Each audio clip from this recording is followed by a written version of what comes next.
안녕하세요. 1월 둘째 주 증시 리포트 시작하겠습니다. 드디어 코스피 3000시대가 문을 열었습니다. 새해 초부터 코스피 지수는 무섭게 오르면서 단숨에 3000대를 돌파했는데요. 2007년 7월에 코스피가 처음으로 2000선을 넘은 이후에 13년 만에 다시 마디디수대를 돌파한 겁니다. 물론 지금이 과열 양상 아니냐는 우려는 상당합니다. 코로나19로 위축된 경제가 아직 다 살아나지도 않았는데 증시만 너무 앞서간 거 아니냐는 거죠. 하지만 증권가의 전망은 여전히 긍정적입니다. 과열에 따른 단기 조정이 있을 수는 있어도 당분간 상승 추세가 바뀌지 않을 것 같다는 시각이 지배적인데요. 왜 그런지 한번 살펴보도록 하겠습니다. 지난 한 주 동안 코스피 지수는 무려 9.7%나 상승했습니다. 지난 6일 장중에 처음으로 3000대를 돌파한 이후에 단숨에 3100대까지 올라선 건데요. 8일에는 하루 동안에만 4% 가까이 오르기도 했고요. 업종별로 살펴보면 운수장비 업종의 상승률이 22%로 가장 높았는데요. 개별 종목도 아니고 업종 전체의 주간 상승률이 이 정도라는 게 정말 놀랍습니다. 이건 운수장비 업종을 구성하는 현대차, 현대모비스, 기아차 같은 자동차 업종이 급등한 영향입니다. 최근 자동차 업종은 전기차 시장 기대감 때문에 크게 오르고 있죠. 특히 현대차 같은 경우에는 애플과 전기차 부문에서 협력할 수 있다는 소식이 나오면서 주가는 급등했는데요. 8일 하루 동안의 현대차 주가는 거의 20% 가까이 올랐는데 이 현대차처럼 시가총액이 큰 기업이 이 정도 상승률을 보일 수 있다는 것 자체가 정말 놀라운 부분입니다. 이건 전기차 시장에 대한 기대도 있지만 그만큼 시중의 유동성이 풍부하기 때문이 아닌가 하는 생각이 듭니다.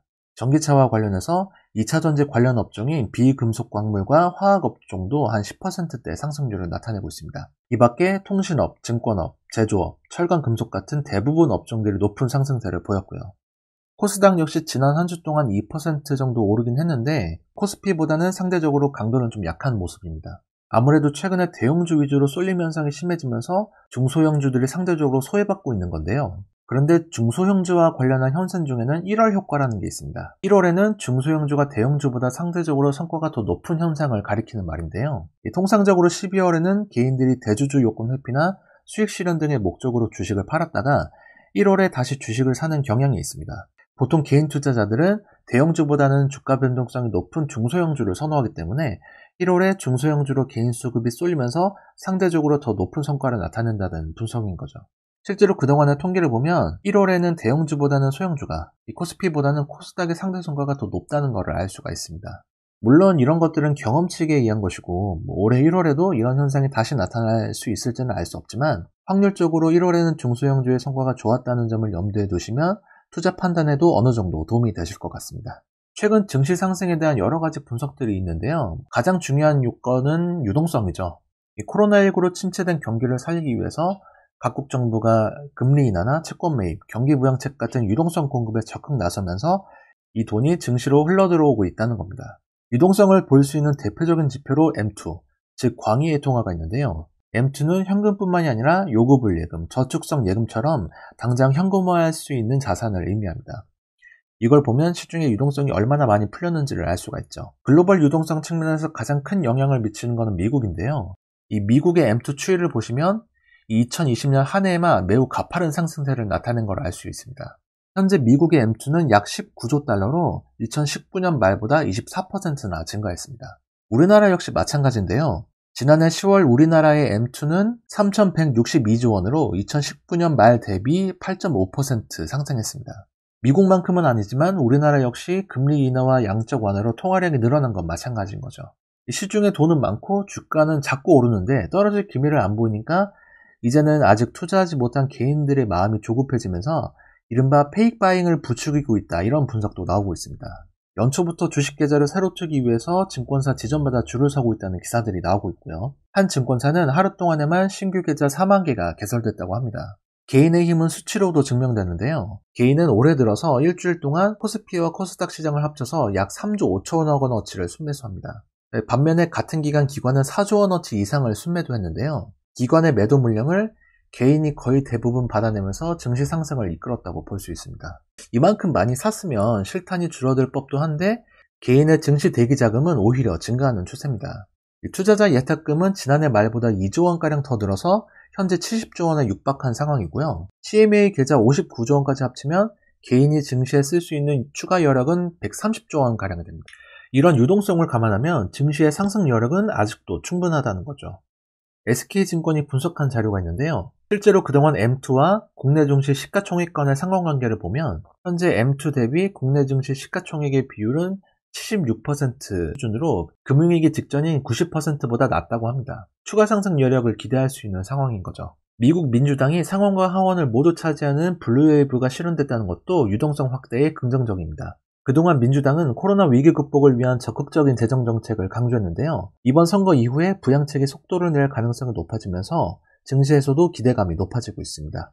경제 지표도 개선되고 있는데요. 미국의 12월 제조업 구매관리자 지수는 57.5포인트로 예측치인 57.5포인트보다 약간 높은 수준입니다. 미국의 12월 ISM 제조업 구매관리자 지수도 60.7포인트로 예측치인 56.6포인트를 상회했는데요. 이건 그만큼 경기 회복 기대감이 높다는 걸 보여주는 거죠. 미국의 원유 재고는 전주 대비 800만 배럴가량 감소하면서 예상보다 더 많이 감소했습니다. 원유 재고가 줄었다는 건 그만큼 경기가 활성화하고 있는 증거라고 보시면 됩니다. 미국의 신규 실업수당 청구 건수도 78만 7천 건으로 예상치인 80만 건보다는 낮은 수치입니다. 전반적으로 경기와 고용이 살아나는 추세인 거죠. 경기가 살아나는 건 좋은데 여기서 조심해야 될 거는 인플레이션입니다. 시중에 돈이 풀리고 경기가 활성화하면 인플레이션, 즉 물가가 오를 수밖에 없는 거죠. 적절한 물가 상승은 경제 성장에 도움이 되지만 과도한 상승은 오히려 가계 경제에 부담이 되기 때문에 정부 입장에서는 적절한 수준으로 인플레이션을 관리할 필요가 있습니다. 물가가 오르면 이를 잡는 방법으로는 금리를 인상하는 건데요. 금리가 오르면 유동성은 줄어들 수밖에 없고 저금리의 증시로 몰렸던 자금 역시 감소할 수밖에 없습니다. 성장주들의 기대 수익률도 낮아지면서 상대적인 매력도 떨어지고요. 이래저래 현 시점에서 금리 인상은 증시에 부담이 될 수밖에 없습니다. 그런데 최근에 미국의 경기 활성화 기대감이 높아지면서 인플레이션이 발생하려는 조짐이 나타나고 있는데요. 대표적으로 미국채 10년물 금리를 보시면 최근에 1%를 넘어선 상황입니다. 미국 10년물은 향후 경기를 가늠하는 지표 중에 하나인데요. 금리가 오르면 경기 활성화 기대감이 그만큼 높다는 거죠. NH투자증권에서는 미국채 10년물 금리가 1.2%를 넘을 때 일단 증시에서 대피할 필요가 있다는 분석을 내놓기도 했는데요. 미국 10년물 금리를 바탕으로 미국 S&P 500의 이론적 지수를 계산해 봤을 때 10년물 금리가 1.2%를 넘으면 증시 하방 압력이 그만큼 더 커질 수 있다는 거죠. 미국 민주당이 애플이나 구글 같은 대형 기술주에 대한 반독점 정책을 예고하고 있다는 것도 부담입니다. 그래서 일각에서는 당분간 빅테크 기업보다는 식품이나 은행같이 경기 회복의 수혜가 예상되는 경기 민감주로 고개를 돌려야 한다는 분석을 내놓기도 합니다. 앞으로 주목해서 봐야 할 것은 실적인데요. 이 높아진 주가가 정동화하려면 그만큼 기업의 실적도 올라와야 하기 때문인 거죠. 가장 먼저 실적을 발표한 것은 삼성전자입니다. 이 삼성전자의 지난해 4분기 영업이익은 약 9조 원으로 예측치인 9조 3천억 원보다는 조금 낮은 수준인데요. 하지만 시장에서는 오히려 이제 작년보다 올해의 실적 개선 가능성에 더 관심을 두는 분위기입니다.